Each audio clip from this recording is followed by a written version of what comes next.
जैसा हम सभी जानते हैं पार्ट्स ऑफ स्पीच के बारे में। पार्ट्स ऑफ स्पीच 8 प्रकार के होते हैं। कौन कौन से वो हम आगे इस वीडियो में जानेंगे। पहला है noun. Noun is the name of person, place और थिंग। नाउन को हम संज्ञा कहते हैं हिंदी में। संज्ञा का मतलब होता है किसी व्यक्ति, वस्तु या स्थान को हम संज्ञा कहते हैं।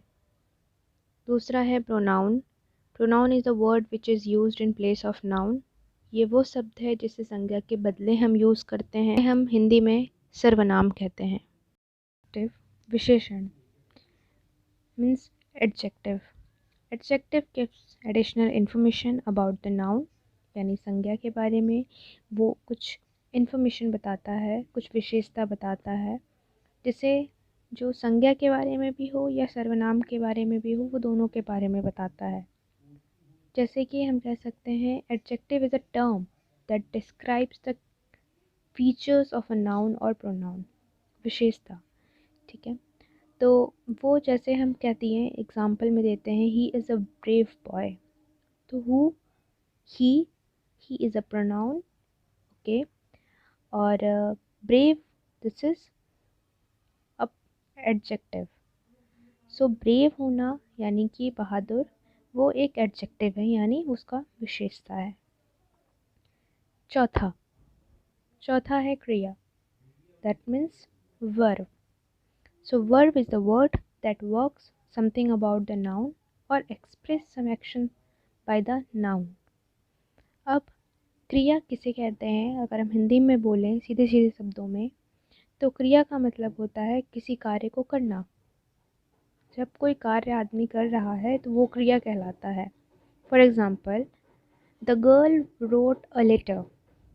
मतलब रोट यानी लिखना, राइट, रोट, रिटन।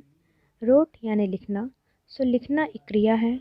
जैसे अभी आप ये सुन रहे हैं, तो सुनना एक क्रिया है। सो दिस कॉल्ड वर्ब और क्रिया। एडवर्ब।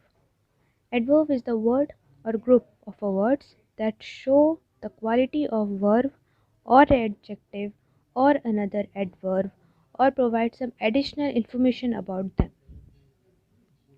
ओके, तो जैसे एडवर्ब में क्या होता है, ये क्रिया विशेषण होता है।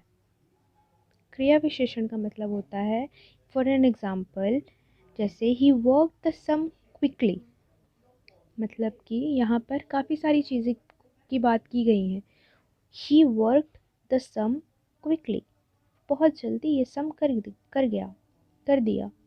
सो सम, यहाँ पर जो पहला है क्विकली, जो क्रिया है, वर्ब है, और वो वर्क को स्पेसिफाई कर रहा है ना, वर्क के बारे में बता रहा है कि वो काम जो है वो बहुत जल्दी कर दिया।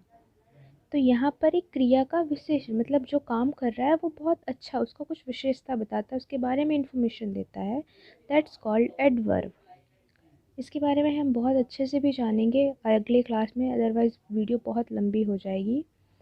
दो क्रिया विशेषण। 6th number, preposition. Preposition means, Hindi में कहते हैं संबंध सूचक या पूर्व सर्ग। Preposition describes the relationship between the noun, verb and adjective। ठीक है, तो ये क्या करता है, ये एक रिलेशनशिप बताता है। जैसे कि हम हिंदी को अगर ऐसे बोलेंगे कि पैरट जो है वो गार्डन घूम रहा है, तो गार्डन में जब तक वो में नहीं लगेगा, वो मज़ा नहीं आएगा, वो सेंटेंस नहीं बनेगा। So it's important, we we have to say what, we have to say that there is a parrot in the garden। ठीक है, तो वो गार्डन में है, वो स्पेसिफाई कर रहा है, वो उसके बीच एक जॉइन कर दिया उस वर्ड को।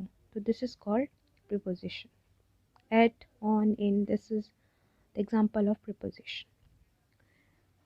7th, conjunction. कंजक्शन यानी संयोजक। Those words which do the job of joining two sentences or parts of sentences are known as conjunction। Conjunction यानी संयोजक। संयोजक को हम ऐसे भी बोल सकते हैं कि ये दो वर्ड या दो सेंटेंस यानी दो वाक्य या दो शब्दों को जोड़ता है।